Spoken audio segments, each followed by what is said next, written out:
So the 2024 tins have just released, and for the whole summer, I had zero inspiration to open or own any of the cards inside. That is, until they actually were in hand and we had some amazing revelations. So in this video, we're going to be talking about why I changed my mind completely about this set, as well as why I'm going to be picking up so many of these singles. So without further ado, let's get into it.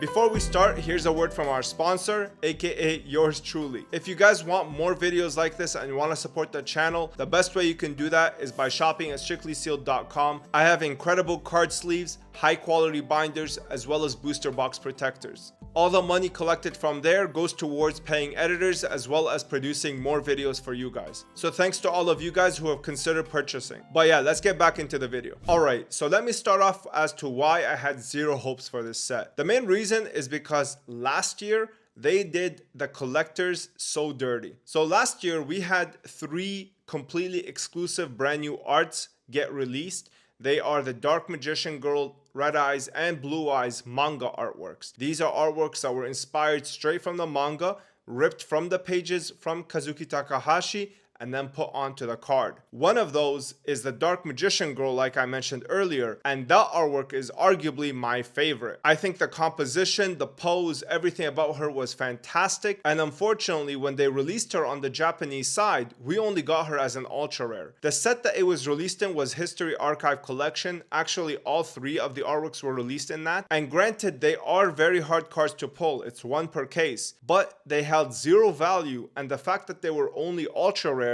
basically meant that they can easily be debunked if a future release of them ever happens. So it's very hard to put your money behind them and say like, oh, this is going to be the pinnacle, this is the staple release for these artworks. But I was still fine picking them up regardless of the fact that they weren't going to hold value, because I'm a huge simp for these monsters as well as their new artworks. But Konami couldn't just let us have that.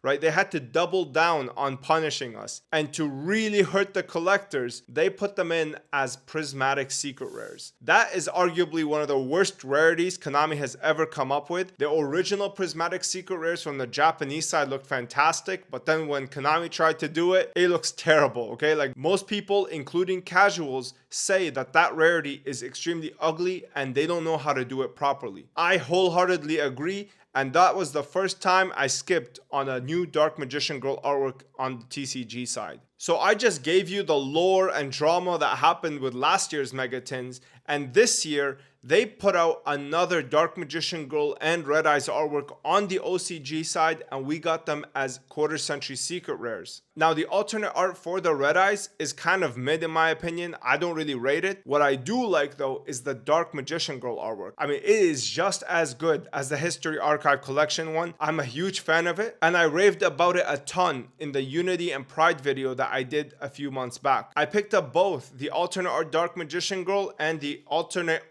art Dark Magician Girl, the one with the circle in the back, and I'm extremely happy with both of them, and I awaited the exciting news of Konami releasing them to the TCG. That is until I heard that they're going to be bringing them in the mega packs. I knew as soon as they announced that the Dark Magician Girl is pretty much dead to me. It's pretty much done, because that prismatic secret rare foiling is going to kill any desirability to own it. But upon the release, this is where everything shifted and all the skies opened up, and I was so pleased to hear this news. On the North American release, there has been a lot of misprints of this Dark Magician Girl in the original secret rare rarity, which I have always raved about on this channel as the best rarity in any TCG. It has never been topped in my opinion. It is extremely classy, and it is the best thing that Konami has ever made. And when I saw people pulling these cards in these original secret rare rarity, not the prismatic secret rare, I was like praying. I was like, bro, please let me see this Dark Magician Girl in regular secret rare. It actually took a few days before somebody pulled it, but when they did, I knew right away. I went to the Facebook groups, bro. I bought 9 of them, okay?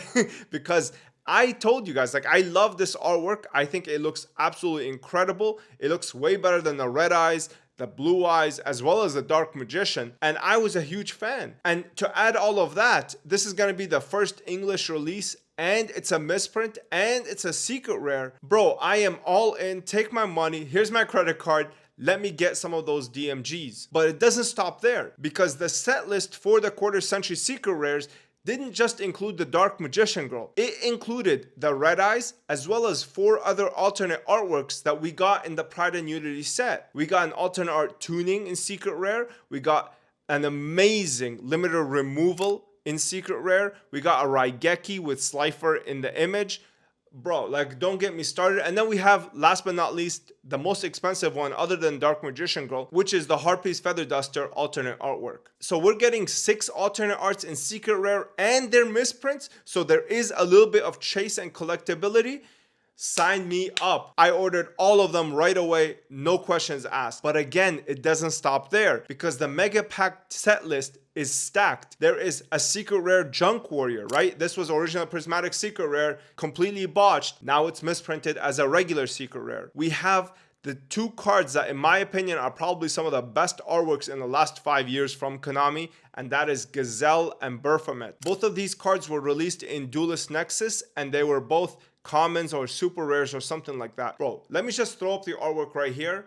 Just admire from the screen. These things look amazing. These artworks are absolutely bananas, and they definitely honed in on the original Gothic style of like those fiends, the monsters from the original Duel Monsters era. They also gave us the fusion of those 2 in Chimera, also a secret rare. I mean, let me not give them too much credit. They didn't give us anything. They made a mistake and we got them as secret rares. Thank the heavens. They don't really deserve it at all, okay? They pretty much almost botched this set. But again, the set doesn't stop there. There's 2 more cards that I really like, and they're kind of retrains to older iconic monsters. But the thing that I like about them is that the artwork is fantastic. It's not like a retrain where they kind of lollified the card, or they ruined like the integrity of the artwork. The 2 cards I'm talking about are the Shining Neos as well as the Black Luster Soldier retrains. I think both of these card artworks look amazing, and I'm a huge fan of them being released as misprinted secret rares. Some other honorable mentions that I think are worth picking up as well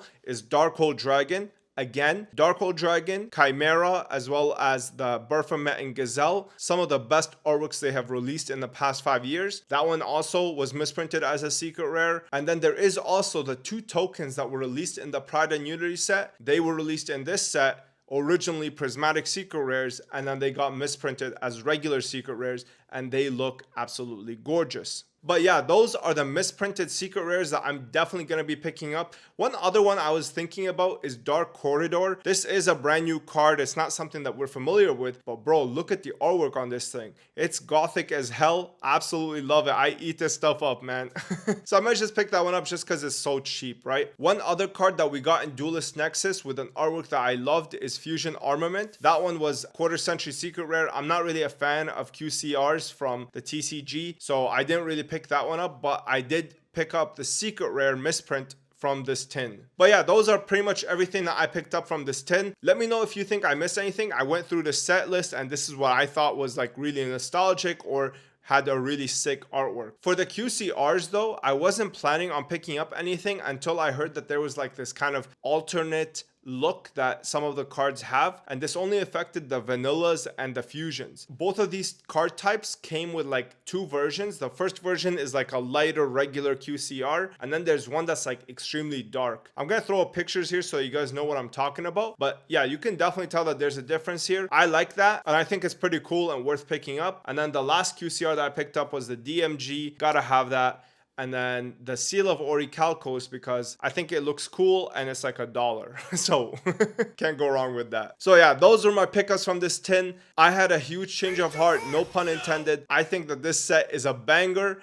I am so glad we got this Dark Magician Girl as a secret rare, man. Like, you cannot believe how hyped I was when I got it. Like you can check my Discord and I was like raving, bro. Like I was so pleased. I knew I was gonna buy a ton of them. They just look really amazing to me, and the whole artwork itself, the composition of it, the pose, everything's just fantastic. Super glad that they misprinted this. Thank the heavens, bro. Thank you to the guys who made an error at the Konami factory. But yeah, that's pretty much it. Let me know your thoughts in the comments down below. Do you think that this is actually a misprint, or do you think that it was some sort of intentional intentional Easter egg. I think that it is a misprint. There are some people claiming that because there was a lot of them, it's no way a misprint, but the fact that it was never released on the European side in secret rare tells me that it was not really intentional. Otherwise, it would have appeared there as well, which would have been a great move. Konami, please start doing that, okay? No more prismatic secret foiling, bro. Nobody wants that.